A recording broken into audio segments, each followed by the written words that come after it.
Olá para você que está acompanhando o Saba Vlog. Hoje eu vou entrevistar uma artista que é completa, porque ela toca piano, violão, viola caipira, é multi-instrumentista e também trabalha com comunicação visual, é formada em comunicação visual e canta de tudo. Eu vou conversar hoje com Dani La Sálvia. Tudo bem, Dani? Muito obrigado por ter aceitado o meu convite. Imagina, uma honra estar aqui. É um prazer poder ter um espaço contigo para a gente falar um pouquinho sobre o que a gente faz, sobre os caminhos que a gente escolheu para a arte, para a educação, enfim, para tudo isso.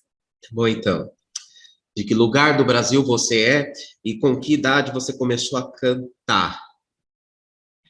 Eu sou de São Paulo, nascida e criada aqui na capital. E, na verdade, na música, eu comecei a estudar aos 8 anos, piano, comecei pelo piano, mas cantar mesmo veio um pouquinho depois, eu gostava muito, sempre gostei muito de cantar tal, e aí meu pai falou, não, então vamos fazer direito, vamos começar, vai estudar e tal. Aí eu comecei a fazer canto lírico, fiz canto lírico uns 3 anos e meio, mas já na adolescência eu já participava das rodinhas das turmas da escola, pega o violão, canta não sei o quê, papapá. Mas assim, estudo mesmo veio depois, então estudei canto lírico 3 anos e meio, depois fui para o popular, e aí fui aprimorando, assim, para chegar nesse repertório que eu trabalho mais hoje. Você tem razão, as pessoas quando me veem falam, puxa, a Dani canta de tudo, é fado, é MPB, tem umas coisas mais líricas e tal, mas eu vejo que com a técnica, quando a gente pega essa base, né? Assim, na dança o pessoal começa lá pelo balé clássico, não sei o quê, depois que vai para o contemporâneo, lá. E o canto é a mesma coisa. Eu tive a sorte de ter essa base, e dessa base eu fui para onde eu achava bacana nos momentos da vida, né? Então, pintou um show de fado, vamos fazer. Pintou um show de blues, vamos fazer. Então, por aí, né? Tá certo, então. Então, sua família te ajudou também. Eles, na verdade, eles nunca acreditaram muito na música enquanto profissão, Hum. mas eles me ajudaram nos estudos, e quando eu bati o martelo que então eu queria viver de música ou dar aula, tocar, enfim, cantar, aí o bicho pegou. Tá certo. Tá bom. Você aprendeu em qual ordem tocar? Você toca o piano, violão e viola caipira. E qual foi mais difícil aprender?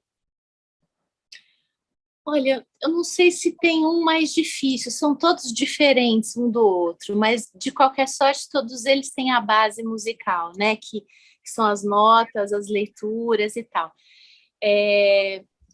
Eu comecei pelo piano, primeiro foi o piano, depois veio a voz, depois veio o violão, porque ficava difícil carregar o piano para os lugares, para os encontros, para as festas, para os encontros de amigos mesmo.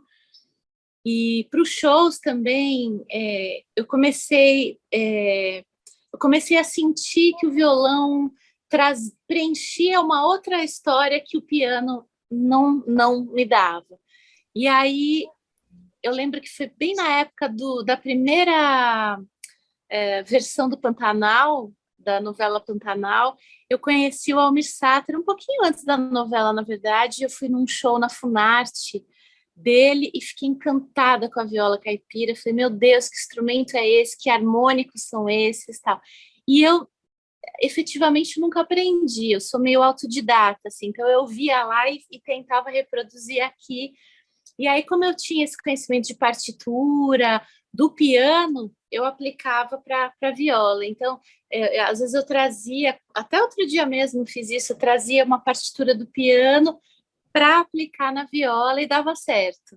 Então, e aí fui conhecendo também os violeiros, vendo a diferença de cada um. Puxa vida, esse tem um toque mais assim, o outro tem o toque mais assado.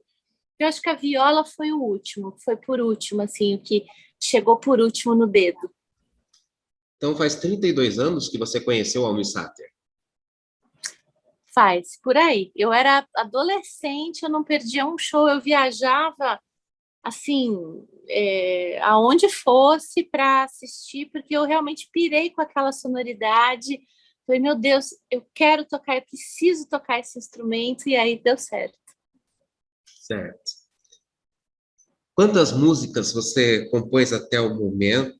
O que te inspira a compor e o melhor horário para a imaginação fluir? Olha, você sabe que eu nunca contei quantas músicas eu já fiz, Não? mas foram muitas, assim. Não tem uma produção assim, tipo, 2.000 músicas. Não tem. Deve ter, sei lá, deve ter umas 200, por aí, algo assim. Hum. Mas quando tem algum assunto urgente, assim, que você fala, puxa, queria tanto falar sobre isso, né? Queria tanto que tivesse um debate sobre isso e tal. E aí parece que vai vindo uma letra ou vai vindo uma melodia e também vai vindo uma história assim, tipo, puxa, podia ser esse parceiro. E aí eu mando para ele ou para ela e aí, assim, sempre deu certo de casar essas parcerias. Então, Fernando Guimarães, Poli Brandani, é, Zé Luiz Rodovalho, tanta gente querida que eu mandava assim, ou letra ou melodia, mas mais letra que melodia, e eles me retornavam com a música pronta, né? Então, sempre quando tinha essa necessidade de falar sobre algo. Então, a gente fez recentemente até uma que, na verdade, me chamaram para participar de uma trilha de um programa sobre o Pablo Picasso. E aí eu comecei a escrever uma letra da Guernica, que é aquele quadro dele, falando sobre a guerra. E aí a gente agora vê o quanto que é atual, né, esse debate sobre essa insanidade que são todas as guerras, não só essa, mas todas, né? Então, até eu repostei outro dia esse vídeo que fala sobre isso, pedindo paz, na verdade, né? Que é insano você submeter as pessoas a esse tipo de provação a troco de interesses outros, né? Desses governantes sem juízo. Dani, você, eu vejo nas fotos, sempre está sorridente, sempre simpática. Você sempre levou a vida assim, de modo leve? Olha, eu sou pisciana, né? O pisciano, ele é chorão, ele é sensível, ele é sonhador, mas eu acho que assim esse lado, essa faceta pode ter dois lados. Um de você se debulhar o dia todo em lágrimas, olhando o copo meio vazio, ou você pegar e olhar o copo meio cheio e falar, vamos à luta que temos que seguir, né? Então, assim, tem o lado, assim, mais sensível, tem o lado que fica triste com muita coisa, lógico, a gente não é de ferro, não é de pedra, né?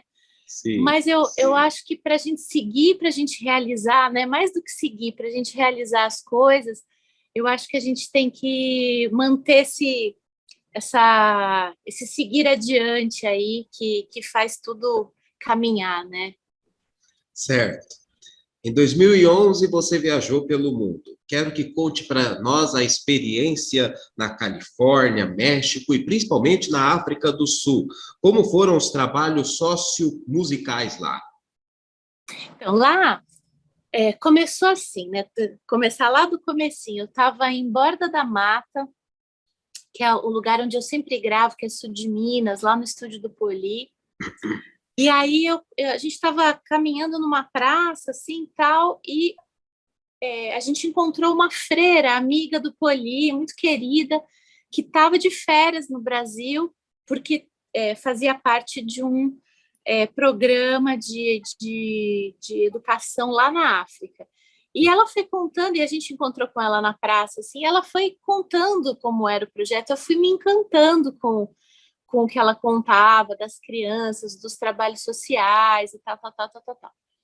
E aí eu tentei pela mesma ONG dela, que seria em Angola, na verdade, mas eu não tinha o dinheiro, eu iria fazer esse trabalho voluntário, mas eu não tinha o dinheiro da passagem, hospedagem e tal, eles teriam que bancar isso para eu conseguir fazer esse trabalho, e tudo bem, não receberia nada por isso, mas Eu teria que ter os custos pagos, senão seria impossível. E aí não rolou por esse grupo, mas eu acabei descobrindo um outro que então fazia um trabalho na África do Sul, em Cape Town, e que quando eu mandei meu currículo, eles gostaram muito do fato de eu ter toda a formação musical e ter trabalhado já com as crianças junto ao Dércio Marques, Dorothy Marques e tal, né? E a gente já tinha feito muitas oficinas, inclusive ligadas ao meio ambiente, à percussão corporal, à música em geral. E aí eles falaram, puxa, a gente pode sim te trazer, pagar a passagem, tudo isso, e você faz esse trabalho num negócio chamado SOS Children's Village, que vem gente do mundo inteiro. Então tinha gente da Alemanha, da Inglaterra, da Itália, do Brasil, enfim, da Argentina, e cada um chegava lá e contribuía com o que sabia, na verdade, né? Então, eu, com certeza, fui com a música, com a arte e tal. Tinha outros que davam aula de matemática, outros que davam outras aulas de culinária, tinha tudo, assim. E eram crianças, nesse momento que eu fui, tinham crianças que perderam os pais de AIDS. E eu até quase adotei um pequenininho, mas como eu também não tinha lá aquela condição financeira para tirar uma criança do seu país e trazer para outro e bancar essa coisa, eu falei, não, eu tenho que ter o pé no chão e se eu for adotar essa criança, eu tenho que ter condição mesmo de bancar tudo isso e essa nova vida tal. Então, acabou não rolando, mas a experiência em si foi maravilhosa, assim, foi uma das mais lindas que eu já vivi. E você é mãe, Dani? Não, ainda não. É casada? Não também. Não? Não namora? Não. Eu terminei um namoro acho que há uns 2 anos atrás, mas agora tô tranquila. Tá certo. Tá bom. Como que E na Califórnia, como é que foi a experiência? Então, aí a ONG que me levou era uma ONG americana. E aí eles falaram: puxa vida, você não ganhou nada pelo trabalho e tal. Você não quer um curso de inglês nos Estados Unidos por 3 meses? Eu falei, nossa, adoraria, né? Então eles me deram esse curso. E aí, enquanto eu estava fazendo esse curso, eu conheci o pessoal da música lá, os brasileiros, a comunidade brasileira, e todo mundo falou: Dani, por que você não presta o curso de música lá no college? Porque se você passar, você tem assim, é muito mais barato, em vez de você pagar, sei lá, uma aula que eles chamam de masterclasses lá, custaria, sei lá, $500, você paga 30, né? E aí você tem condição de bancar um semestre, por exemplo, se você passar. Eu falei, mas como é que é? Ela falou, você tem que se apresentar numa banca examinadora lá da escola e equivale a um curso mesmo na faculdade e tal. Eu falei, tá, então eu vou lá. E aí eu peguei meu violão e cheguei lá, até eu lembro que o professor de violão era um tcheco, e eu vi que ele tinha um certo preconceito, assim, com brasileiros, né? Tanto que ele me viu com o violão, ele precisa ver, né? Se você tem nível para tocar, para coisa. Eu falei, tudo bem, se você quiser, eu te mostro. E se você achar que eu não tenho condição, eu nem faço a prova, né? Mas assim, se quiser, eu mostro. E aí eu toquei Vila Lobos, Bar e acho que Elomar, alguma coisa assim. E aí ele, não, não, pode fazer a prova, pode fazer a prova. E eu passei.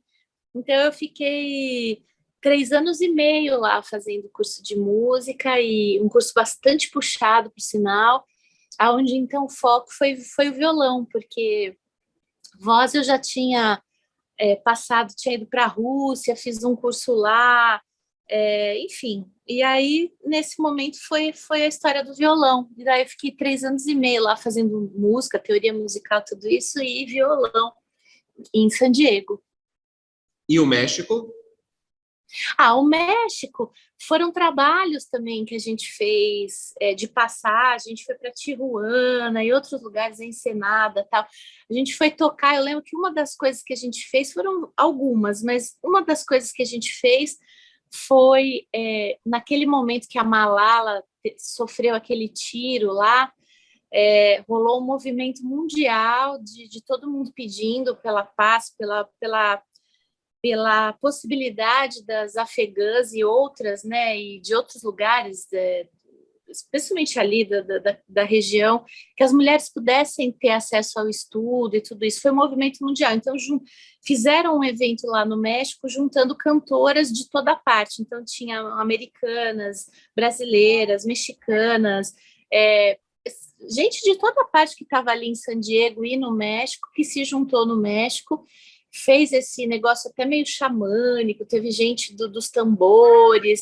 e fazendo até uma coisa mais mística, teve a parte musical, que então foi mais música mesmo, mas tudo teve esse cunho de pedido por mais direitos para as mulheres, principalmente por estudo, por conta dessa ocasião, né? Então foi muito bonito, assim, foi um encontro maravilhoso, sim, muito bom. Entendi. Como é a percussão corporal na música que você utiliza em seu trabalho? Então, ela veio das oficinas lá da ULM, do Estênio Mendes e do Fernando Barba. Para mim, assim, a primeira vez que eu vi algo nesse sentido foi com Naná Vasconcelos e com a Badia Saad. E aí fiquei encantada com aquilo, né? Falei, meu Deus, que maravilha, né? E aí, logo em seguida, quando a gente fica com a anteninha ligada, eu vi que a ULM estava abrindo curso de percussão corporal com o Estênio Mendes. E eu já amava o Estênio, porque, né, já era esse mestre maravilhoso que a gente sabe, sobrinho do Paulinho Nogueira, toca craviola, considerado homem orquestra, porque com só ele faz percussão corporal, craviola, voz, milhões de coisas ao mesmo tempo que preenche aquela. Parece uma banda tocando, uma orquestra tocando, né? E aí, quando eu conheci, a gente também teve o teste, passamos, eu fiquei, nem sei quantos anos, desde 2000, acho que foi de 2000, sei lá, foi bem uns 4, 5, 6 anos, assim, fazendo esse curso. Primeiro só com o Estênio, e depois o Barba se juntou ao Estênio, porque então os dois se conheceram e os dois viram que eles também desenvolviam a mesma pesquisa. E aí o Barba se juntou e foi na época que ele começou a montar o Barbatux. Então ele até chamou alguns integrantes do nosso grupo para fazer parte na época, e a gente ficou como um núcleo mais experimental de estudo da percussão corporal. Então a gente, para nós, era quase como uma terapia semanal, porque a gente ia lá, se juntava e fazia exercícios de improviso coletivo, música espontânea, que ele chamava, esse conceito, né, que nasceu com aquele músico, acho que é alemão, Theophil Maio, que foi mestre do Estênio, que você pode fazer som com qualquer coisa, desde que você, o Stênio falava, ouvir o outro, sentir o outro e manter o outro. Ou seja, quando você está num grupo, você pode somar sons aleatórios, mas que harmonizados, se você tiver essa sensibilidade, você não atropela o outro, você soma com o outro, né? Então, se eu tô aqui num som sutil, tipo uma gotinha, por exemplo, o outro não vai fazer um som gigantesco, porque vai cobrir o meu. Então, assim, era uma coisa de muita generosidade, assim, sabe? Foi um caminho muito. Foi muito especial ter conhecido tanto o Barba quanto o Stênio, dois grandes mestres que eu levo para sempre até hoje, assim. Tá certo. Você canta diversos estilos musicais. Como é que foi o seu ingresso no blues e no fado? E qual deles que você gosta mais de todos que você canta? Olha, eu gosto de tudo que eu canto. Na verdade, eu acho que o prazer, o grande prazer está em cantar mesmo. Só que cada estilo te remete a um comportamento vocal, vamos dizer assim, né? Então, por exemplo, se você está num blues, por exemplo, você tem essa coisa do esqueci o nome disso, quando você não vai direto na nota, vai pá, pá, você faz tá, esqueci o nome disso agora. Mas e o fado tem aquela tem essa coisa rapidinha, né? Que a gente são estruturas, são. Nossa, me deu um branco de todas as palavras agora. Que a gente vai usando para cada coisa. Então, por exemplo, você vai cantar uma canção, um choro, você vai cantar uma MPB, você não pode ficar abusando. Eu acho feio você usar melismas, né? Assim, eu acho feio, porque é um negócio que vem de outro lugar. Então, isso que se usa no blues, por exemplo, eu já não acho que fica bonito na música brasileira, né? Então, e é muito usado na música pop, tem muito essa coisa da música pop, e eu já não curto. Então, eu acho que eu venho de um momento de música brasileira que era uma música muito mais, menos cheia de 9 horas e mais direto ao assunto, no sentido da interpretação, no sentido de trazer aquele sentimento. Eu lembro até que o Décio Marques falava muito isso, que foi meu grande mestre, assim, no primeiro disco, no Madrigal, ele falava assim, não se preocupa, coloca o coração no som, só isso. Então era isso, eu acho que quando a gente está inteiro ali, fazendo de uma forma inteira, não importa se é um blues, se é um fado, se é uma moda de viola, se é MPB, se é choro, o que seja, eu acho que a gente tem que entregar para aquela canção que ela pede.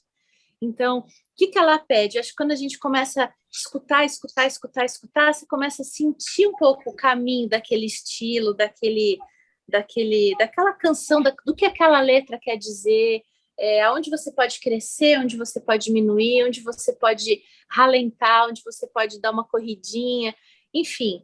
Então, eu acho que o Décio falava isso, acho que a gente é um pouco instrumento, não é a Dani que está ali, é a música que está ali, né? Então eu sou só um instrumento daquilo que precisa ser passado naquele momento, seja no palco, seja em estúdio, seja onde for, né? Certo. Você é professora também, professora de música? Isso. Como é que são as aulas? Há quanto tempo você dá aula? Olha, eu acho que desde que eu voltei da África, dos Estados Unidos, eu voltei em 2014. Acho que em 2015 eu já retomei essa história das aulas. Eu dava aula antes até de ir, mas e dei durante, que então na África também, né, foram as aulas e tal. Quando eu voltei, acho que foi 2000, se eu não me engano, 14, 2015 já entrei para a escola que eu dou aula hoje e retomei as aulas particulares, tá? Então eu dou aula de piano, violão, tive um aluninho de viola, caipira e voz, principalmente voz.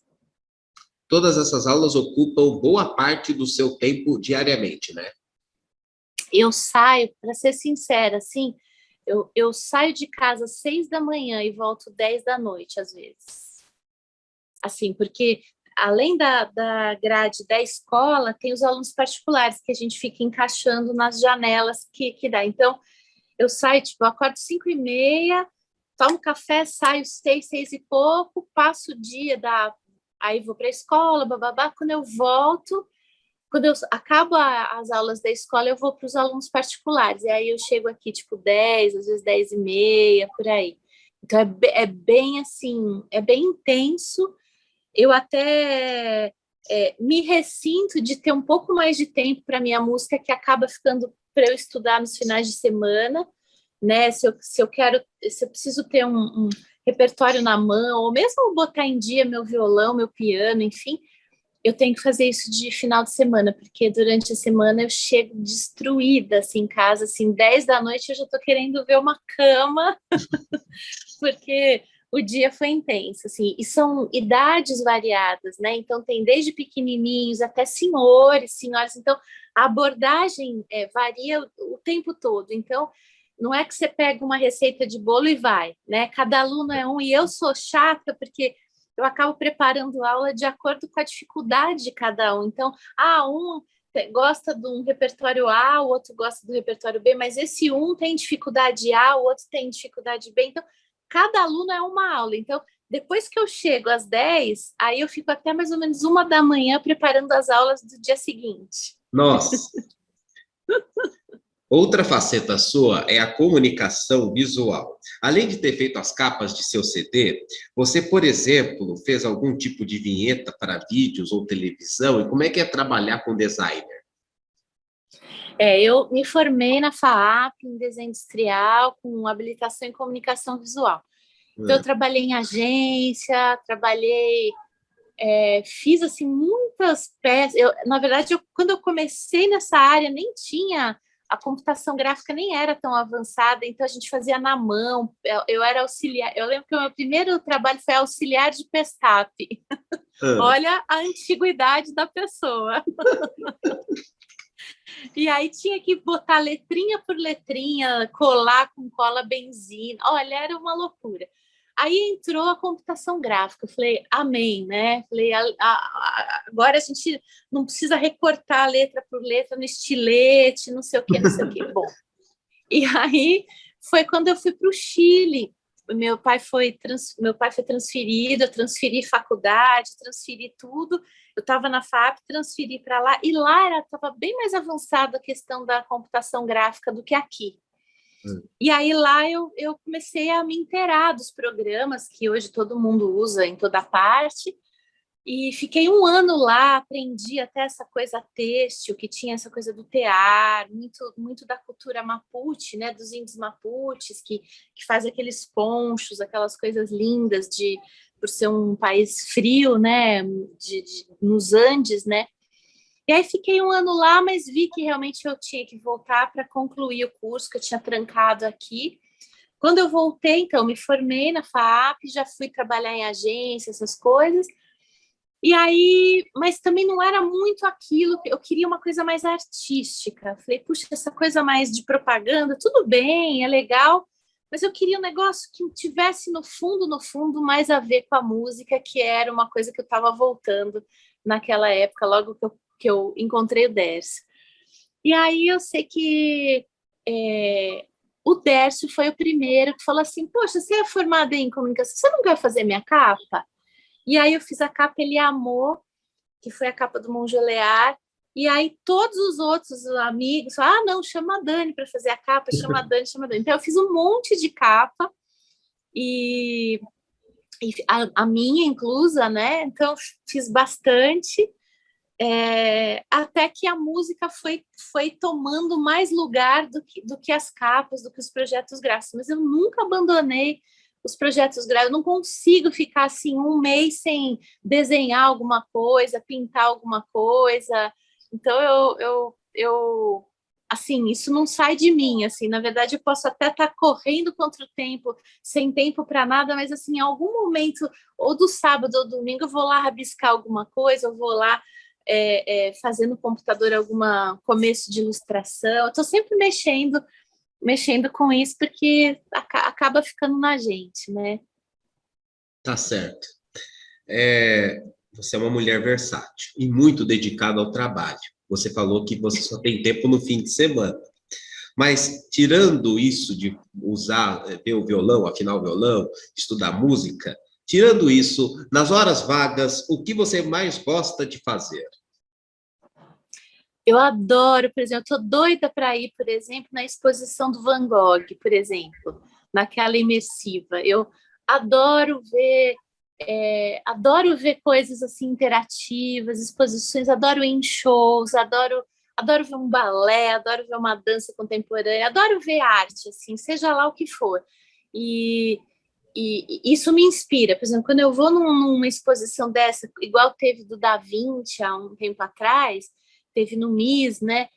Eu fiquei encantada, assim, eu saí de lá, falei, meu Deus, com tanta ideia de tanta coisa, que eu não pus em prática, mas eu saí de lá, assim, com um monte de ideia, feliz da vida, e me relaxa, né? Porque é uma coisa gostosa, você vê beleza, você vê arte, você vê criação de alguém, isso é muito legal, né?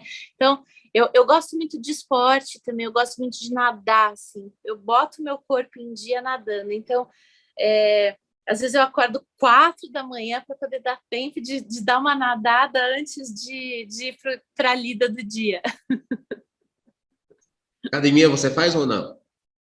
Eu caminho, eu não sou muito da academia, mas eu caminho bastante e eu faço aquele, não sei, acho que chama elíptico, que faz aquele negócio de quase correr, porque eu não posso correr efetivamente, eu tenho um problema no joelho, mas aí eu faço aquilo, já sinto dar uma alongada em tudo, porque eu passo muito tempo sentada com violão, com tudo que que pesa para o corpo, né? Então, se a gente não alongar, se a gente não fizer algum tipo de exercício, tal, o corpo padece, né? Entendi. Como foi dividir o palco com os nomes, com os maiores astros da nossa música, como Elba Ramalho, a atriz, cantora Zezé Mota, o Almi Sater? Então, para mim foi uma alegria até inesperada, porque quando, por exemplo, nesse projeto chamado Belíssimas e Favoritas, no SESC Pompeia, eles quiseram juntar cantoras desconhecidas e cantoras conhecidas no mesmo projeto. Quando me ligaram, falou, olha, vai estar você, a Elba, a Zezé Mota e a Érica Martins. Me surpreendeu, assim, eu falei, puxa, que honra, né? Que delícia. E foi muito legal, porque no primeiro dia a gente, cada um fazia a sua parte, eu começava, e era um repertório escolhido pelo SESC que fez parte de novelas, por isso chamado Belíssimas e Favoritas. Então, todo mundo conhecia tudo que a gente cantava. E aí, quando eu entrei, o SESC Pompeia lotado, e aí eu entrei cantando Fera Ferida, que eles me designaram lá, e depois fiz muito do repertório da Zizi Posse, e de novela, Asa Morena, Per Amor, e coisas assim, de que foram temas mesmo de novela, e todo mundo cantava junto. Então, assim, era uma alegria, assim, né? Falei, gente, e quando eu saí do palco, depois já entrava a Zezé, depois já entrava a Érica e depois entrava a Elba, e no fim a Elba chamava todas nós de novo para o palco para a gente cantar Brasil, mostra a tua cara, né? E aí todas cantavam juntas. E aí foi muito legal, porque a Elba estava com... Acho que eu estava também com headset, ela também, e aí ela me olhou, eu estava de olho, porque eu tinha que estar de olho para ver quando que eu ia voltar para o palco quando ela chamasse. E quando ela me viu ali de butuca, ela, Dani, vem pra cá. Quando eu cheguei pro palco, ela me abraçou e falou assim, meio no ouvido, mas saiu no microfone, porque estava perto, ela, bens a Deus, nega, que voz, ela fez assim. E aí, bom, bastou ela falar, tá falado, né? Aí todo mundo veio falar que eu tinha sido a revelação do projeto. Zezé também, queridíssima, maravilhosa, espetacular no palco, né? Aquela atriz absurda com aquela voz. Aí foi um presente, na verdade, né? Porque você vê pessoas assim com tanta experiência e já reconhecidas ali dividindo com você e tudo. Então foi muito legal. E isso, o Almir foi ainda mais especial porque eu já era super fã do Almir desde de adolescente.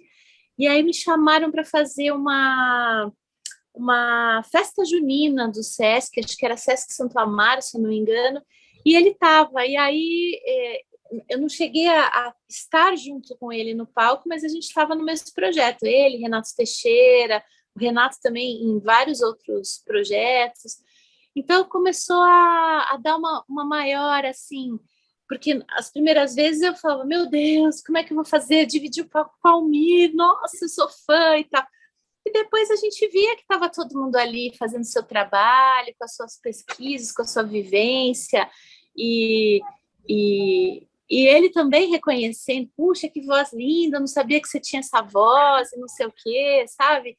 E foi muito legal, e muito pelo Dércio. O Dércio foi assim, bastante divulgador do meu trabalho, né? Foi ele que me pegou pela mão e falou, vamos cantar, vamos lá, você vai sair dessa coisa da timidez, de ficar se escondendo, e vamos para a vida, vamos para o palco, né?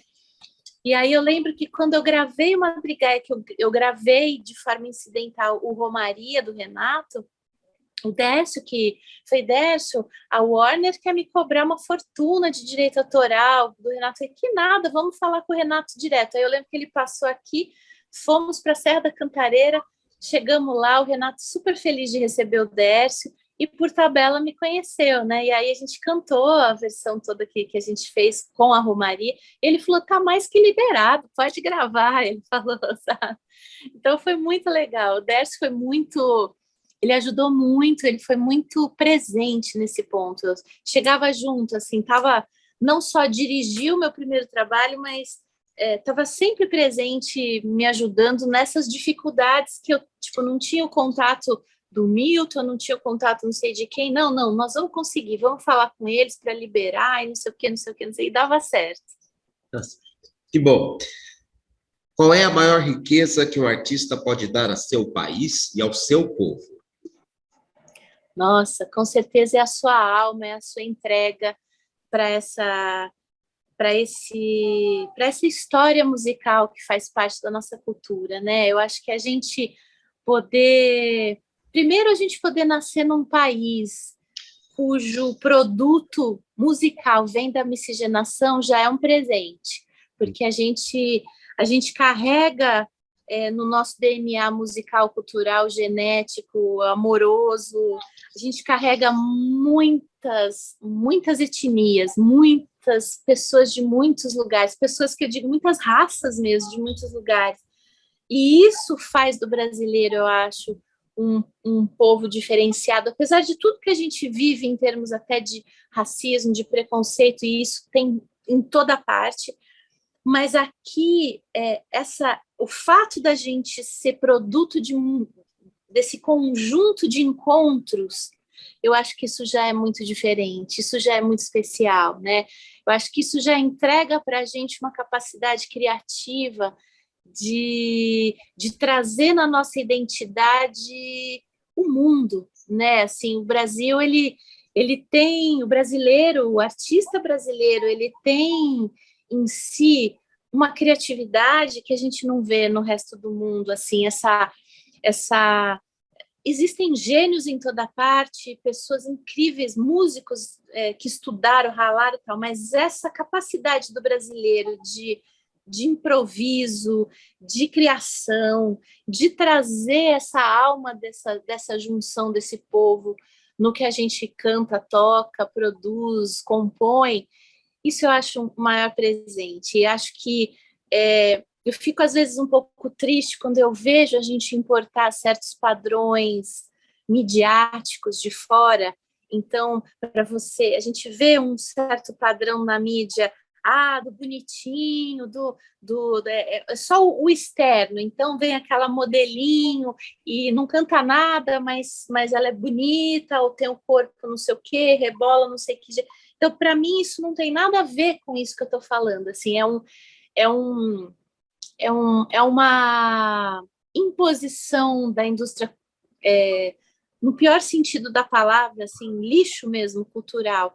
O que eu quero dizer desse presente é da cultura verdadeira em si. Quando você tem a oportunidade de viajar pelo Brasil e conhecer músicos completamente anônimos e até, assim, pessoas da cultura popular, as lavadeiras do Vale de Jequitinhonha, o violeiro lá do Senhorzinho, isso carrega em si uma verdade, uma dignidade, uma presença da nossa identidade que é tão forte, é tão verdadeiro que não tem indústria musical nenhuma que destrua. Então, eu acho que quando o artista ele se entrega para isso, ele se abre para isso e sai um pouco da vaidade de ser famoso, ou de estar na mídia, de ter essa coisa assim, esse aval dessa mídia, vamos dizer assim, de cabresto, né? Você tem que ser assim para ter sucesso, você tem que estar nesse molde assado para não sei o quê. E, na verdade, não, né? Você vê que as grandes vozes do Brasil, os grandes instrumentistas, eles não seguiram esse padrão, eles seguiram essa identidade brasileira, eles pesquisaram, estudaram, foram a fundo, o próprio Villa-Lobos, para ser o maestro que era, ele conseguiu juntar na música erudita toda essa vivência que ele teve com os índios, com os caboclos, com os caipiras, com as pessoas das comunidades rurais, da floresta, enfim, a pesquisa dele é muito grande, e aí você vê isso se traduzindo na obra dele. Então, quando você houve um trenzinho caipira, você vê o Brasil inteiro ali, né?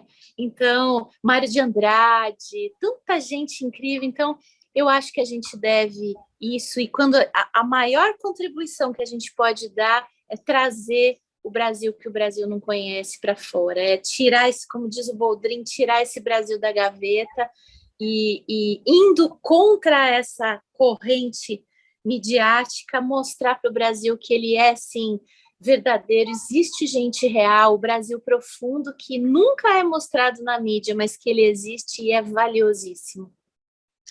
Dani, agora para terminar, eu gostaria que você cantasse uma música sua a capela. Ah, eu vou... Minha mesmo? De Isso, composição minha ou pode ser de alguém? sua. Esses dias eu fiz... Eu vou então mostrar 2 trechinhos. Eu fiz uma canção com o Fernando Guimarães. Logo que a pandemia se instaurou assim, a gente entrou naquele pânico, naquela história toda, né? Só, puxa vida, tanta gente perdendo a vida e tal. E, ao mesmo tempo, tanta gente se acolhendo numa espiritualidade, seja ela qual for, em termos, o que menos importa é a religião, mas sim uma espiritualidade de acolhimento.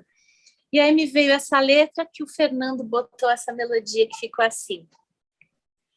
Mãe de todos que acolhe com teu manto, bendita seja sua luz, sua crença, transforma em amor toda dor, todo pranto. E venha a nós sua divina crença, sua divina luz, o seu bendito manto com sua divina presença. Enfim, e por aí vai uma Ave Maria que a gente fez, né? Rogai por nós e por todos que padecem. Ave Maria, Ave Maria, Ave Maria, Mãe, Mãe de todos os dias. Então, essa é um trechinho da Ave Maria. Essa é outra parceria com Poli Brandani, que fala assim: trago recordações de um tempo assim, quase perdido, das doces e ternas lembranças, enfim. De volta ao casarão, a infância revivi, plena de luz e cores e todos sabores, embalou o menino queimou em mim. Rosas do meu quintal brotam assim, das mãos de Chico, plantando canteiros, um de cada cor. Abriu cada botão, pousou um beija-flor, perfume dominante de todas as flores, margaridas brilham nesse jardim. Ela é alta, né?